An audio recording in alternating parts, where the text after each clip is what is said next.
Ragazzi, allora vediamo un pochettino di collegare qualcuno, si stava già collegando qualcuno prima. Oggi ragazzi abbiamo un'intervista abbastanza allorquanto speciale. Oggi abbiamo uno dei nomi appunto sulla chiave thrash americana. Loro sono niente poco di meno che appunto gli Exhorder e abbiamo il leader appunto Kyle. Welcome Kyle. Hello, ciao. Hello and welcome. Grazie. Ciao, grazie. Fantastico. Allora, prima domanda è questa. Kyle, facciamo un excursus verso Exhorder, quindi dall'inizio fino alla fine, appunto, attuale discografico. Prego. Okay, so let's just have a fast recap of Exhorder's history from the beginning to the to today's activities. Of course, briefly, even if it's something that is spanning a lot of time, but just to summarize the experience. We could probably make that fairly quickly. We'll make the family-friendly version. Okay, so late 1985, early 1986, the band was formed. I was the last of the original members to join. I want to say it was probably spring of 1986. The rest of the guys had gotten together and started writing some songs. And so I came in and started adding my thing to it. And we recorded our first demo later that summer. And we began playing shows late summer of 1986.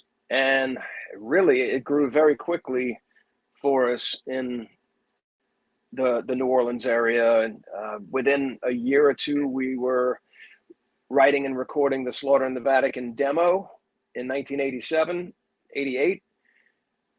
And we were starting to open for bands that we grew up listening to, like COC, Agnostic Front, Henry Rollins Band. So we came up more on the punk side than the metal side here in New Orleans. But we signed a contract with Mean Machine Records, who ended up selling our contract to RC Road Racer, or Roadrunner, also known as, and released 2 albums under Roadrunner, Slaughter in the Vatican and The Law. We proceeded to break up for about the 3rd time in 1992. Breaking up is not hard to do for Exhorder. And it took 27 years for us to, now we did some shows in between, but it took 27 years for us to do our 3rd album, Mourn the Southern Skies. But we put that together after deciding to reform in 2017. And we've kind of been on the roll ever since. We've done a lot of touring, more touring than we ever did before. We're a much harder working band than we were as young men. And today, I am the last original member in the band, but Jason and Sasha have been in the band now for going on 6 years. And Jason's got a long history with us. Jason actually goes back to us as far as 1993. He was he was a part of trying to keep the band rolling back in 1993, but it fell apart. But yeah, like these guys, the 2 of them and me, we've been working together for a very long time. We get along. We are very considerate of each other's ideas, musically and business-wise. So that helps really when everybody can get along. We've had Pat O'Brien helping us out on guitar in the United States. We've had Valdemar Sarikta helping us out on guitar in the European countries. Pat played most of the guitar solos on our upcoming album. So we're about to come to Europe to play 4 shows in July with Valdemar, and then we come back to the United States to do another leg with Overkill. And that's going to be a full U.S. run. Well, I should say not a full U.S. run, but the whole tour will be in the U.S. And other than that, we're just preparing for the impending release of our 4th album. And that should be coming out, if not at the end of this year, the beginning of next year. So that's the condensed version of Exhorder from start to where we are right now. Great. I'll try to sum this up for our Italian listeners. Sure. Quindi ci diceva che la band è stata formata nell'85, lui è stato l'ultimo dei membri originali a unirsi alla band. Poco dopo hanno registrato il primo demo e hanno cominciato a suonare live.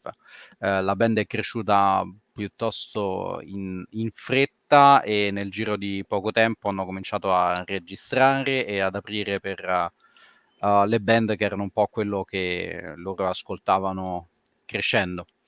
Hanno firmato il primo contratto con la Mean Machine, che l'ha venduto poi alla Roadrunner, e hanno rilasciato i loro, diciamo, primi 2 album con la Roadrunner. Dopodiché fast forward c'è uno split piuttosto lungo e vicissitudini della band che hanno portato all'uscita del terzo anno praticamente 27 anni dopo rispetto al secondo. Nonostante questo, diciamo, la situazione attuale della band vanno d'accordo e stanno per cominciare per venire in Europa a fare un tour di 4 date e dopodiché avranno un tour negli Stati Uniti con gli Overkill. Si stanno preparando alla release del 4º album che dovrebbe uscire per la fine dell'anno o per l'inizio dell'anno prossimo. Ok, a te la prossima domanda, che ne dici? Ok, vado. Allora farò la mia domanda solita. Visto che mi piace sempre sapere cosa ascoltano i nostri ospiti, che li ispira, che non sia strettamente metal. Okay, I'll just ask you another question, and sorry, I have to fix my webcam somehow. Okay, hopefully it's better. And I'd like to ask you about your influences, but let's stay out of the strictly metal influences, you know, what all of us listen. Do you think you or the band as a whole has been influenced by something that is completely outside of metal scene? Like, for example, is there anybody that grew up with different music genres, or somebody that grew up studying, I don't know, classical music or whatever, something that is outside of the common schemes of the metal guys? Yeah, absolutely. Most musicians tend to be musicians first and then fans second. So I know for me, music spoke to me at a very early age. I was still in diapers, and I can remember bouncing in my parents' house to the Beatles or, you know, whatever, you know, Three Dog Night, early stuff, Johnny Cash. And I want to say, being from New Orleans, traditional New Orleans music, like the funk, the blues, the jazz, the early rock and roll, you know, you got Fats Domino, Irma Thomas, the Meters, Dr. John. There's so much good music from New Orleans that absolutely has nothing to do with metal, and we grew up listening to it. So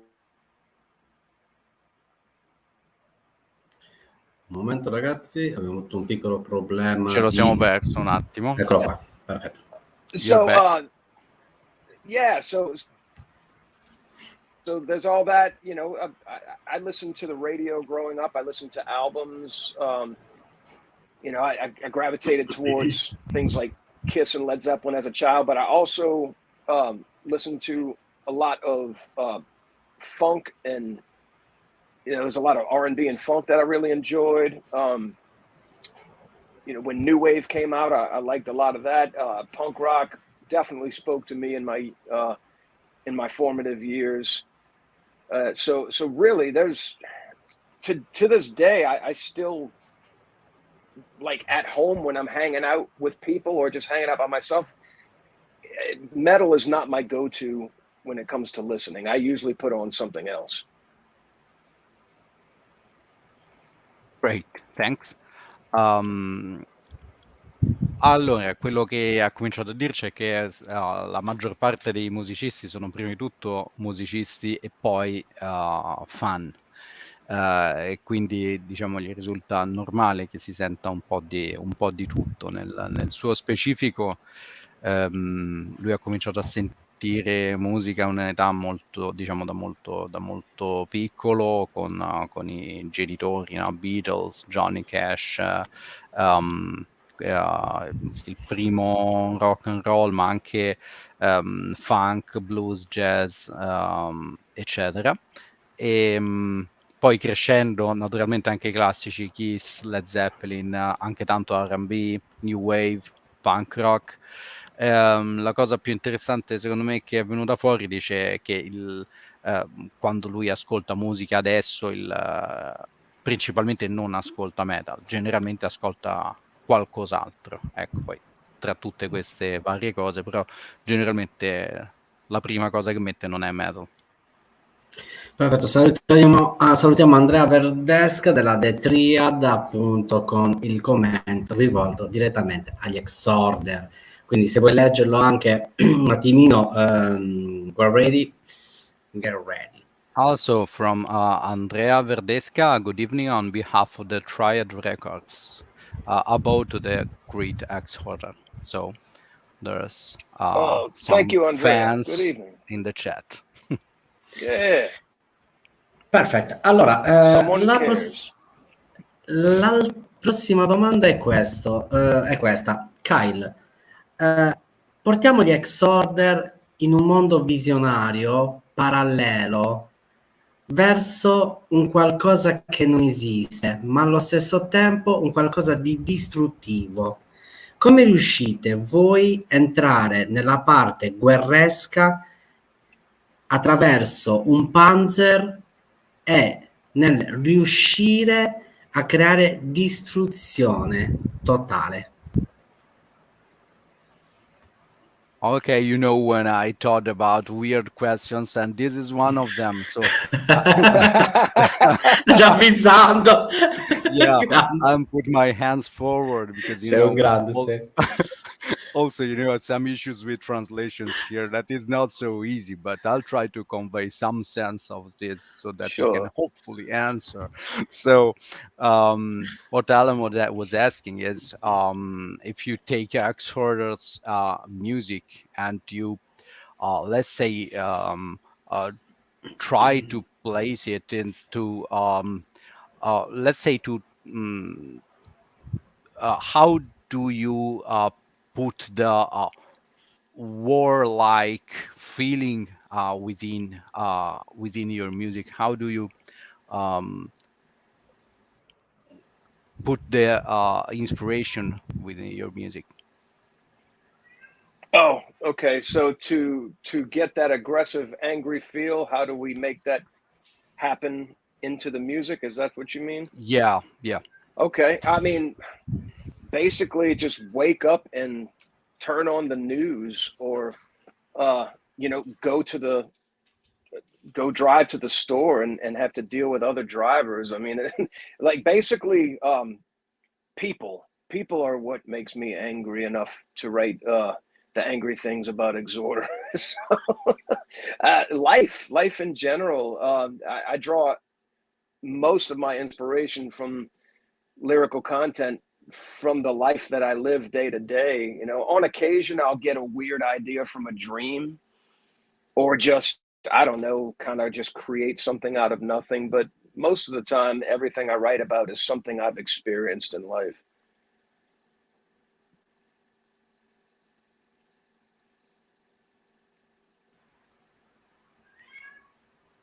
One moment please. Sei mutato. Go ready? Ti sentiamo. Sei mutato. One moment, Okay. please. Hopefully it's Perfect. unmuted. Oh, can you hear me?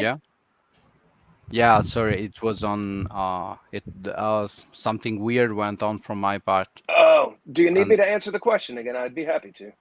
If you can get back to like the last 30 seconds, because I completely lost it. Yeah, as far as the pulling anger out of myself into the lyrics, the majority of what I write about is from life experiences, and on occasion I get an idea from a dream, or I just create something out of nothing, out of an artistic kind of style. But most of what I write about lyrically, for most every band I'm in, I've drawn from life experience. So it's pretty heartfelt. Now, the good news is I think that once I write it and we put it out there, it doesn't belong to me anymore. So it could mean something totally different to either one of you or anyone else who's listening, because it's subjective. Art is subjective, but yeah, it usually comes right from here. Great, thanks. Sorry for having you repeat that. Allora, diciamo che ciò che li ispira nello scrivere musica aggressiva, no? Sostanzialmente è semplicemente, lui cominciava la frase con svegliarsi e sentire le notizie, o che so, avere a che fare con i guidatori quando vai al supermercato, no? Il classico, la classica rabbia da strada. Ma in generale la gente, dice, no? Ciò che li rende aggressivi è la gente, la vita in generale. E la maggior parte dell'ispirazione viene dalla vita quotidiana. A volte, dice, hanno scritto qualcosa con trend o ispirazione da magari sogni strani, ma la maggior parte delle volte è qualcosa che deriva da esperienze vissute. Perfetto. Andando avanti con le domande, Kyle, in che modalità possiamo inserire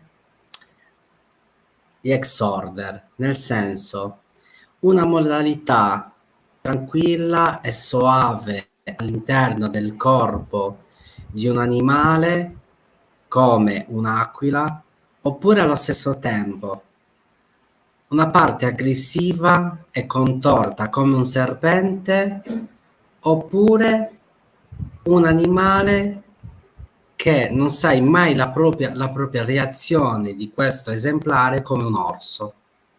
Quali di questi tre animali potrebbero avvicinarsi agli Exhorder?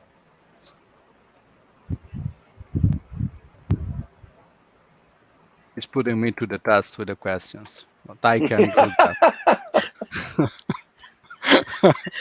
I can really do that. So, if you have to, let's say, to pair Exhorder with an animal of the ones that I will telling you, we'd like to know which one of these you would choose.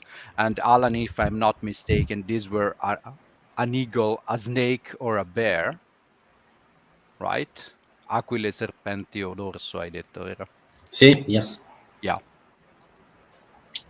If I had to equate Exhorder to an eagle, a snake, or a bear, wow. I think at any given time, any one of those animals would have fit the description of this band. I'd say right now,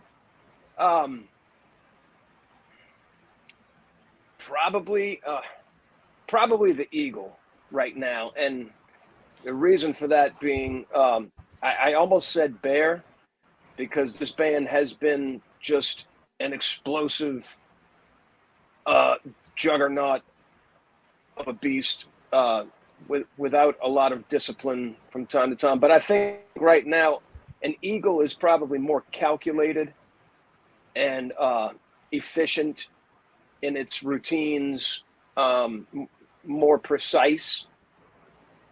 And the eagle soars very high in the air, and that's where we feel like we are right now. That may sound cliche and perhaps corny, but we feel like we're flying higher than we ever have at this point. So I'd say the eagle at this time. Plus, I like to eat fish.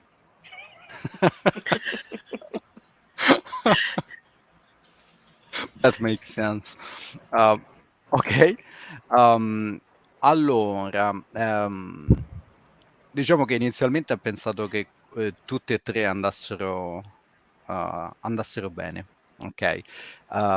Inizialmente pensava all'orso in quanto la band è una sorta di forza esplosiva e un po' senza disciplina.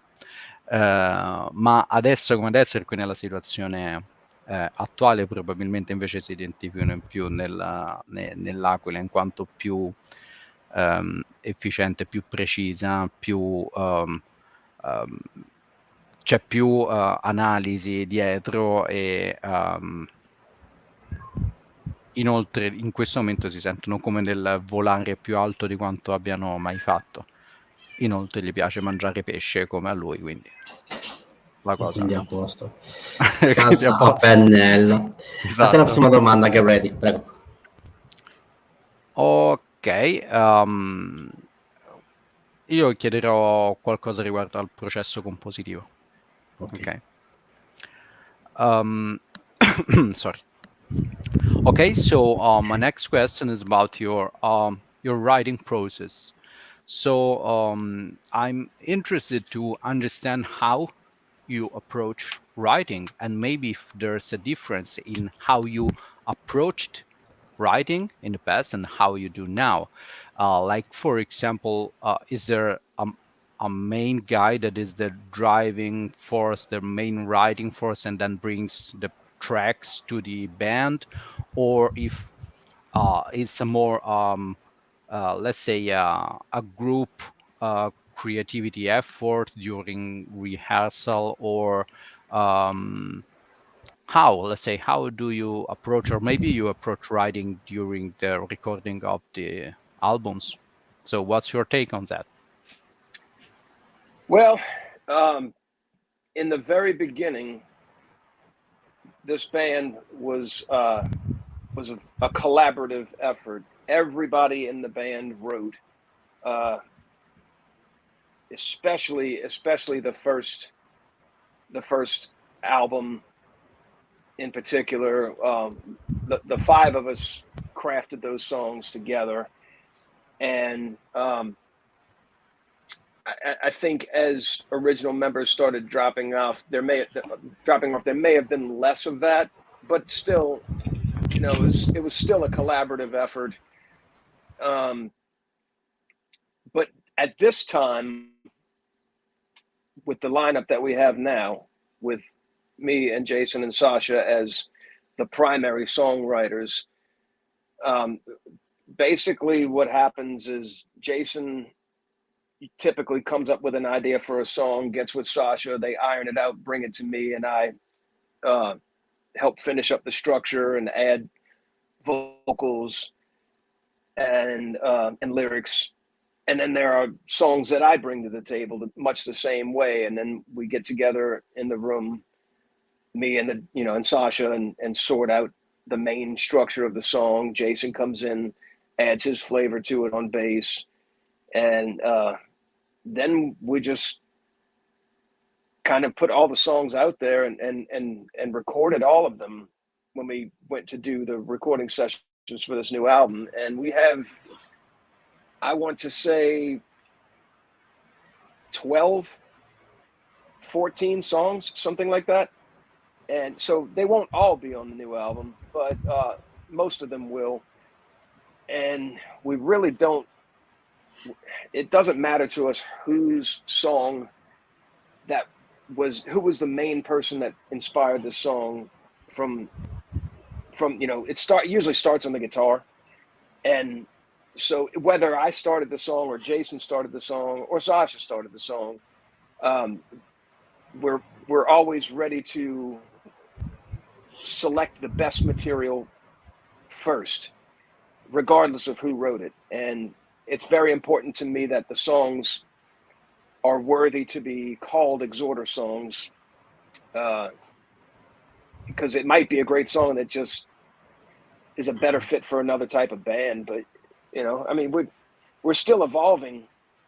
So, you know, the styles are going to be a little different. We've gone back a little bit more into the punk and thrash side than we did on the Mourn the Southern Skies album, I think. But we're still progressing with some doomy type songs and, you know, stuff that's maybe a little more sensibly structured than maybe some of our older songs were. It's okay. Ok. Great, thanks. Ok, qua ci metto un po' che era un po' lunga.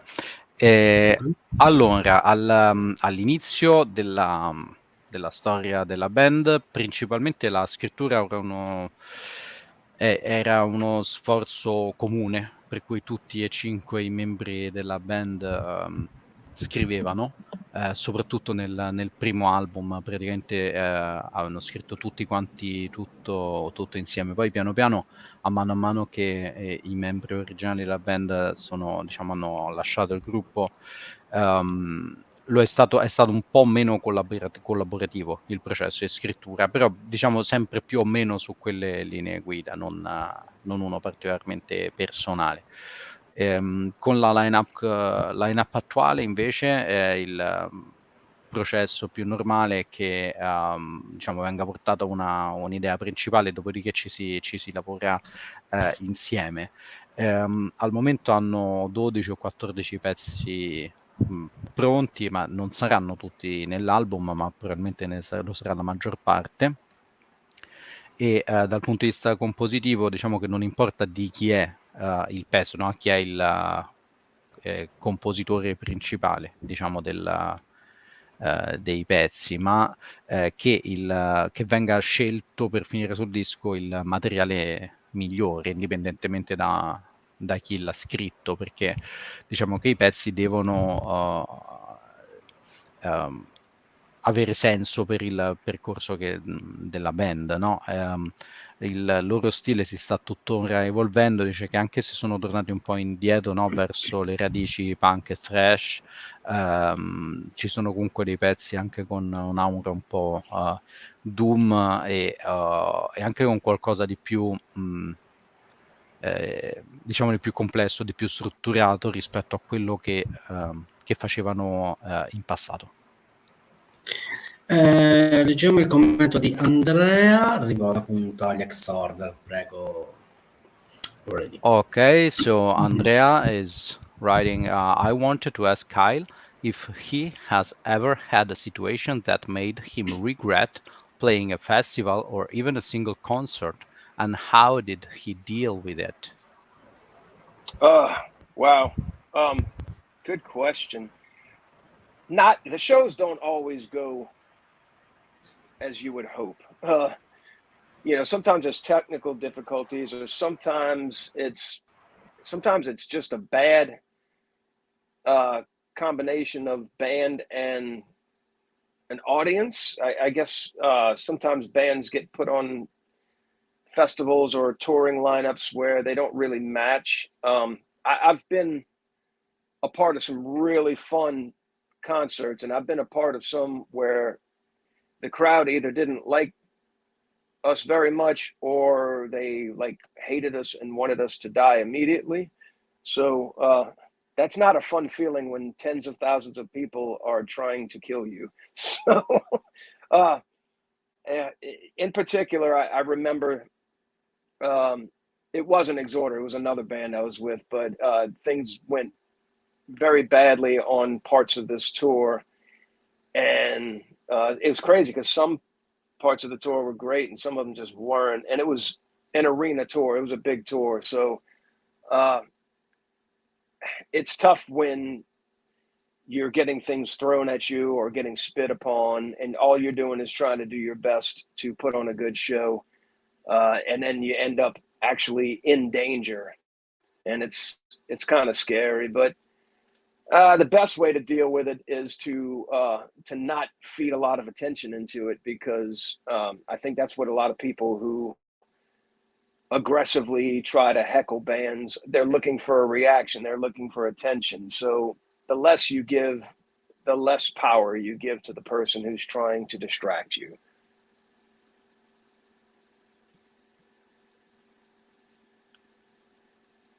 Great, thanks. Ok, bella domanda prima di tutto. Allora, gli show non vanno sempre come speri, no? Perché può succedere tutto, da problematiche tecniche o a volte anche semplicemente una cattiva combinazione di band e pubblico, no? A volte finisci in dei festival con una line-up in cui magari non c'entri niente. Ha preso parte a concerti dove il pubblico li odiava e sperava che morissero. Dice non è una sensazione positiva quando hai magari 10.000 persone che vogliono ucciderti. Gli è capitato con un'altra band, non con gli Exhorder, che le cose sono andate molto male durante un tour, grande tour negli stadi, e ovviamente non è una bella cosa quando il pubblico ti tira della roba o ti sputa mentre cerchi di fare il tuo meglio, addirittura rischi di trovarti fisicamente in pericolo, no? Anche una situazione abbastanza paurosa in realtà. E come gestirlo, dice la gente, cioè chi fa queste cose lo fa per cercare la tua reazione, per avere attenzione, quindi bisogna cercare di ignorarli. Sì, è verissimo, perché non serve a niente, se una band non ti piace vai via e basta, finisci lì, non c'è bisogno mica di insultare. Ti metti a tirare la roba, no? Infatti, lasciamo stare, veri imbecilli. Traduci un po' questa cosa, così almeno lo sa anche quello che abbiamo detto. Assholes was what Alan was saying. Allora, nel 1990 uscì sotto la RC Records l'album Slaughter in Vatican. Questo disco, quanto riesce ad incentrarsi totalmente sulla religione e allo stesso tempo come riesce a creare una purificazione verso il Vaticano, purificazione intendo a mettere ai minimi termini la religione cristiana e far sì che le persone riescono a prendere decisioni con la propria mente, non con un Dio che può essere esistito o non esistito, e quindi di non trasformarsi in una massa di pecore. Okay, so Alan's questions is about your 1990s record Slaughter in Vatican, and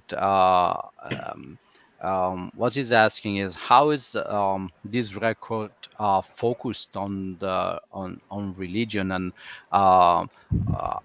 are within this record concepts like how can let's say people be independent without being some Christianity-led ship or something like that? Is this something that is within the concept of the album? The slaughter in the Vatican,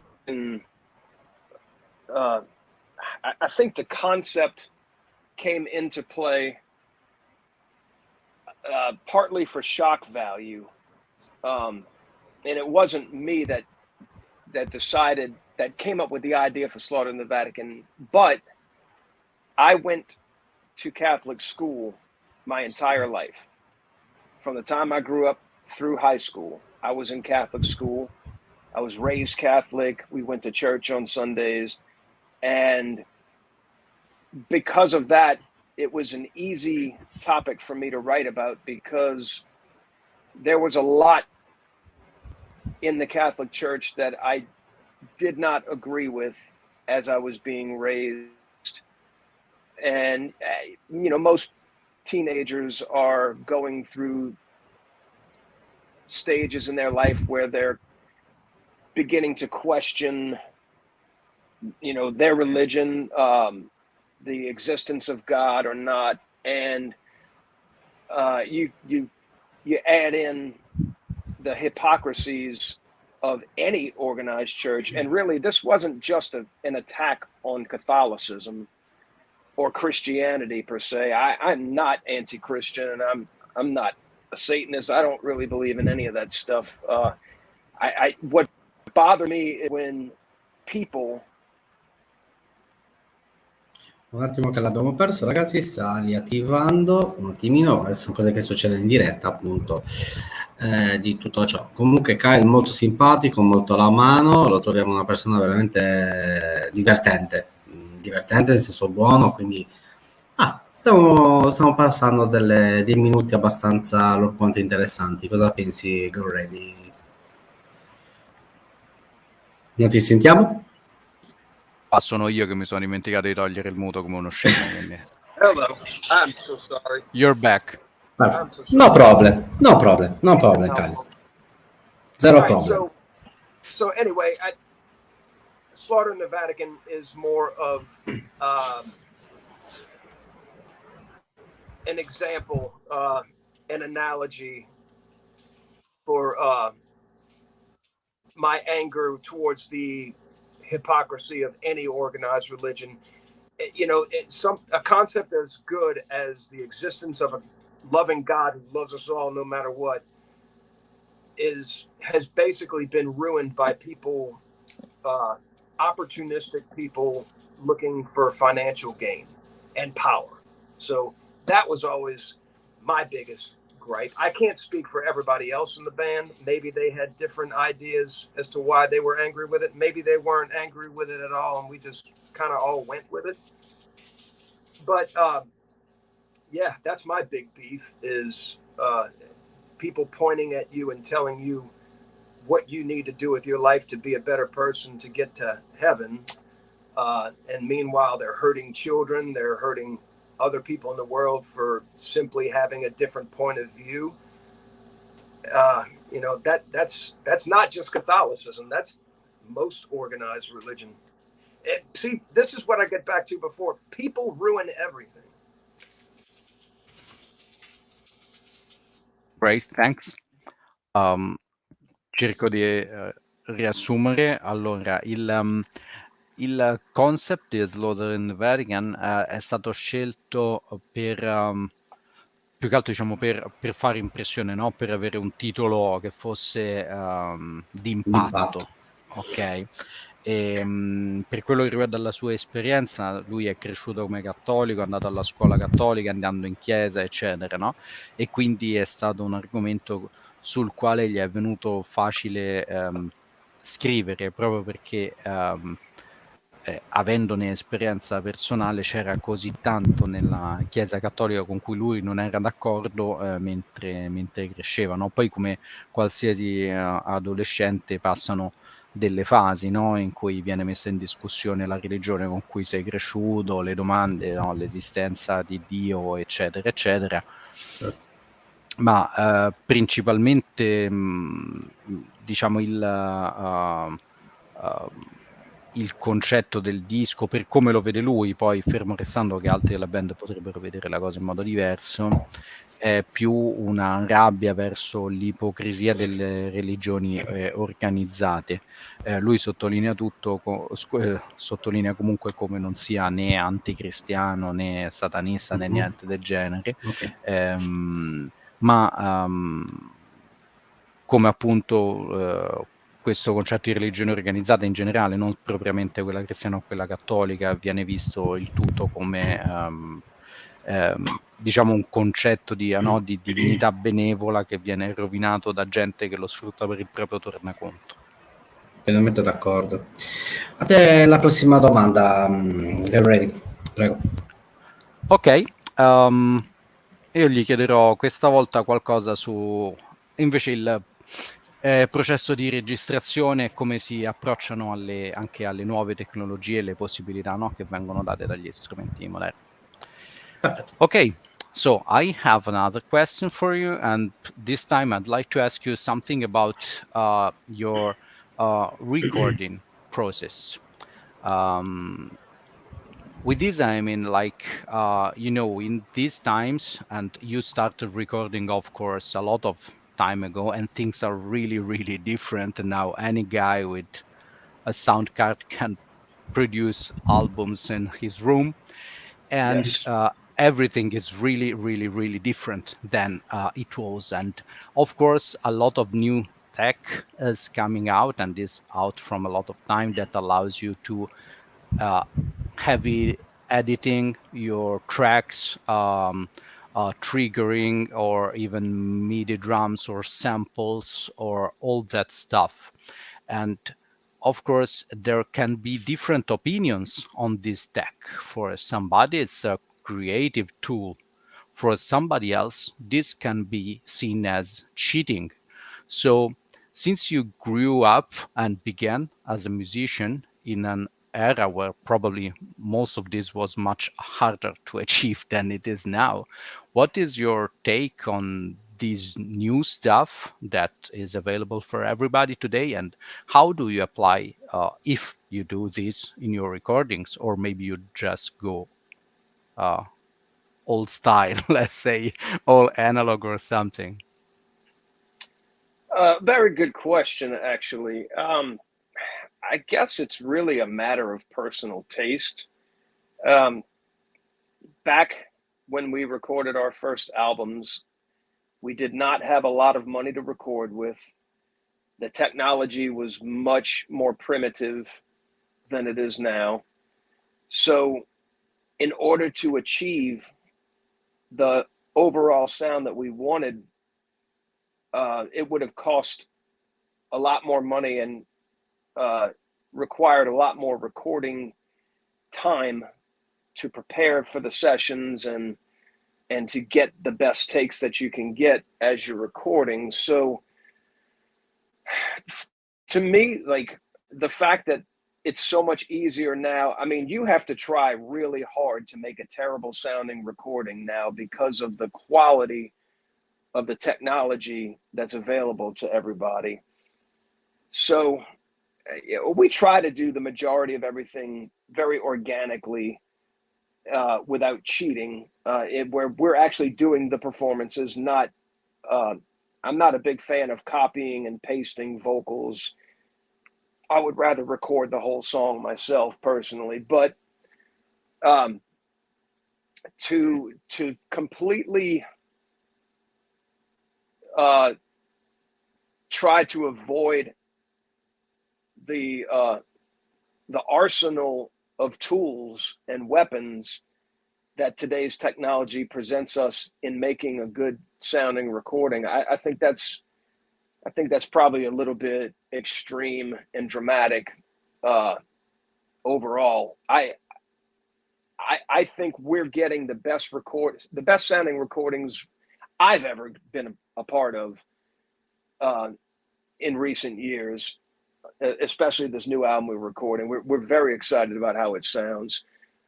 But, I mean, to record the guitars, we used 4 amplifiers, and each song has 2 rhythm performances. So, we're keeping it very true to what we would do live anyway, but we're also, layering things here and there. And, there's some effects being used here and there as well, as in any production. I mean, they were doing that in the old days anyway. You go listen to old albums, and there's a lot of overdubs and effects and production, is what you call it. So we're into making our music art for sure, but not to the point where it's difficult to play it live because it's overproduced, if that makes sense. That's clear. Thanks. Okay. Allora, anche qui cerco un attimo di riassumere. Diciamo, parlando del loro primo album, naturalmente rispetto a quello che c'è adesso, la tecnologia era molto primitiva e anche il budget era ridotto, e naturalmente per ottenere il sound che volevano ottenere ci volevano molto più tempo e soldi, molte più registrazioni rispetto a quello che serve adesso con gli strumenti che abbiamo a disposizione. Ora è molto più facile. Te che dici ci devi proprio provare a fare un disco che suoni davvero male adesso, è veramente, veramente molto, molto più facile. Loro comunque provano a fare tutto in modo organico, nel senso, per esempio, cerchi di registrare magari la voce in singole take, eccetera, ma senza fare troppo tagli, copia e incolla, ma ovviamente diciamo anche cercare di evitare completamente gli strumenti che la tecnologia di oggi fornisce. È un po' una posizione un po' così, un po' estrema e fine a se stessa. E infatti lui pensa anche che in questi anni stiano ottenendo i suoni migliori di sempre, soprattutto in questo ultimo disco che deve uscire, mantenendo comunque, diciamo, anche pur usando tecnologie moderne, la logica del poter suonare ciò che hanno registrato anche dal vivo, ok? Quindi non andare a fare qualcosa che poi renda irriconoscibili i pezzi quando vengono suonati al vivo per via della overproduzione, non mi viene il termine italiano, no. Quelle produzioni pompose, stai dicendo? Esatto, sì, cioè che fai talmente tanto overdubbing, no? Ci registri talmente tante parti sopra che poi vai a suonare dal vivo e non puoi replicare quello che c'è sul disco. Okay. Certo. Allora, Kyle, dovresti trasformarti in un serial killer. Allora, quale tipo di serial killer sarebbe quello idoneo attraverso la voce, il vocalist dei Exhorder? Quindi possiamo andare su Jack lo Squartatore, Drummer, oppure chi potrebbe trasformarsi la vena creativa killer istintiva da parte di Kyle? Ok. Wow, this is the request here is try to transform into a serial killer, right? And so perché sarebbe veramente una risposta particolare, voglio vedere un po' cosa risponde. So his question is, in this case, of course, which kind of serial killer would be Exhorder's voice? What would it be, Jack the Ripper, Dammer, or what? Or who? I told you we had some crazy questions, so you were informed beforehand. Oh my. Well, I don't want to kill anybody. But I do find, the subject matter intriguing for sure. I don't know. I would have to say at this point, if Exhorder represented a serial killer, it would have to be someone who targeted really bad people. Okay, so something like Dexter. That's not a real serial killer, though, but it's a TV series. Yeah, I don't know. I mean, I really don't know how to answer this question. Ok, allora quello che ci diceva è che per quanto gli venga difficile rispondere, sarebbe un qualcuno che prenderebbe di mira gente veramente cattiva. Ok, perfetto.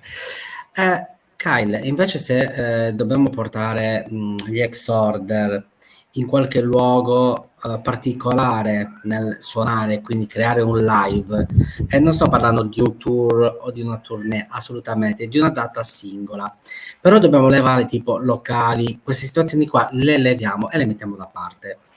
Dove potrebbe sfociare la vera verve creativa degli Exhorder, quella parte esplosiva? Dove possiamo entrare? All'interno di qualche vulcano, oppure all'interno di qualche cascata, oppure di qualche letto di fiume dove vi sono dei piranha? Quale di questi tre potrebbero essere quelli ideale, uno, per la musica di Exhorder? Okay, I'll try to convey the meaning of this. So Alan was talking about an imaginary live session of Exhorder. So let's talk about the ordinary venues or arenas, stadiums, or whatever is the, let's say, standard places where you could play. What would be the ideal place to fit Exhorder's explosive power? I mean, natural places like, I don't know, volcanoes or waterfall, or where would this ideal gig be? Wow. So not a typical venue, but somewhere obscure to what a concert venue normally is. Is that what I'm understanding correctly? Yep. Okay. Wow. I would think some, I would say I've kind of already done it though. Like an old castle. I always thought old castles were really cool, but we played Rock the Castle in Verona, so I've already done that. But yeah, like, I don't know, just old Gothic buildings that have been around for hundreds and hundreds of years that are dark and mysterious and foreboding. I think those would be that kind of place would be fantastic to have a concert. I think it would create a great atmosphere for the dark vibe that our type of music is channeling. Right, ok.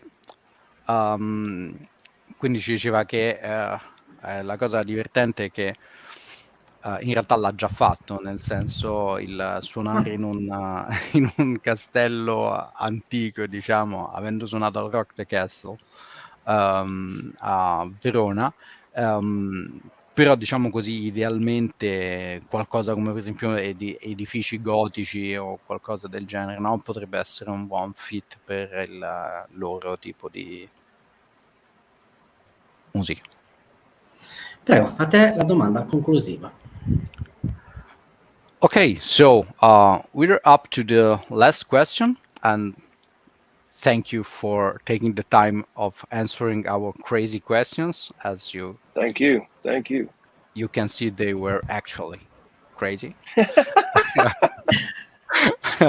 fun. Yeah, but fun, of course. This was all all explained beforehand.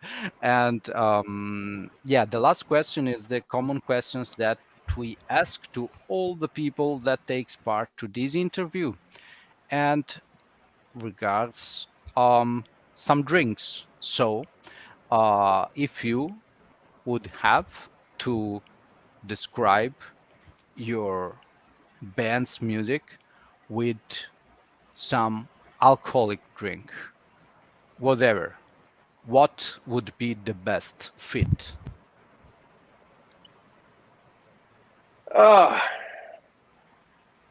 A nice, robust European beer probably would be the greatest, like a lager or some sort of ale. But then again, there have been times when Exhorder's been a lot like cheap whiskey. So Yeah, I mean, we're not too classy, but you know, I kind of like my beer to taste like beer and not watered down garbage. So if I had to say the taste in my mouth for alcohol that I think of when I think of my band would probably be European beers. Great, thank you. Quindi quello che ci dice è che quando pensa alla sua band il gusto alcolico che gli viene in mente è quello di una bella birra europea. Perfetto. Kyle, prima di tutto grazie mille di cuore per l'intervista, thank you very much, è stato un onore averti nel canale, quindi ti auguriamo il meglio sia nella vita privata che nella vita appunto via Exhorder, quindi un abbraccio a tutti gli Exhorder e poi lasciamo gli ultimi minuti appunto a Kyle per le news eventuali dalla band che ci ha citato prima, però se ci sono altre situazioni, date eccetera eccetera, quindi spazio totale. Okay, Cal, first of all, once again, thank you for taking part to the interview.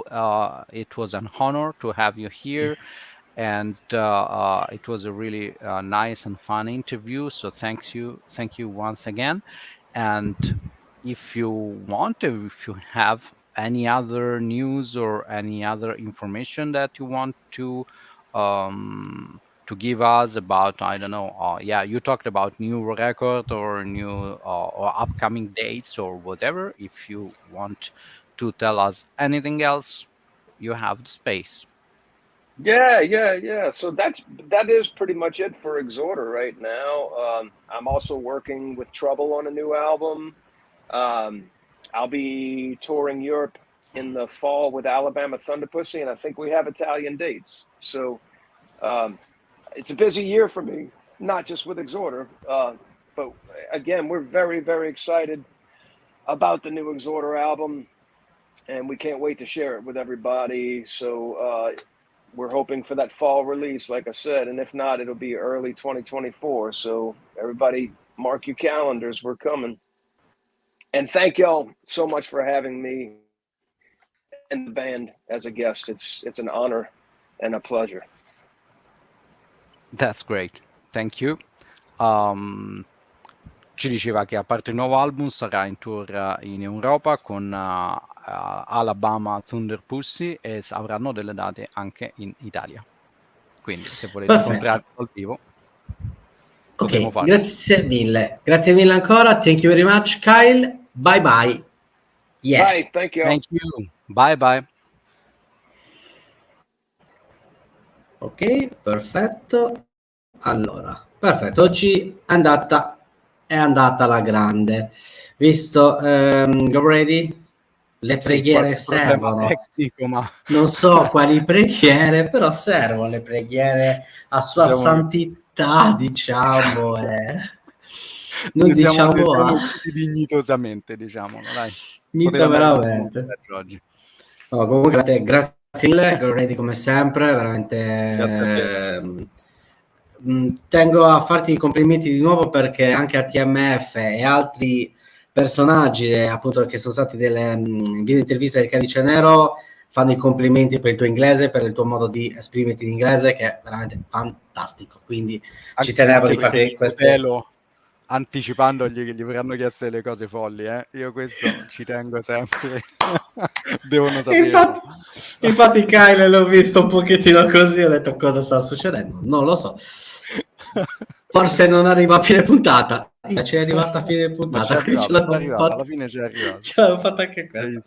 Ok, Garede, rimani un attimino fuori puntata perché concordiamo quelle cose che dobbiamo fare. Niente ragazzi, allora prima di tutto ringrazio Garede per appunto la sua disponibilità, la sua dedizione al canale, si fa sempre in quattro per esserci sempre, quindi veramente grazie mille di cuore, veramente ti ringrazio veramente. Grazie a te. Allora, è sempre divertente, quindi ragazzi, niente, il grande spettacolo non si fermerà mai, il sacro codice donne 000, la morte vi renderà liberi. Noi ci vediamo domani con il segno del comando, quindi un prog, un rock esoterico, ci divertiremo alla grande. Au revoir.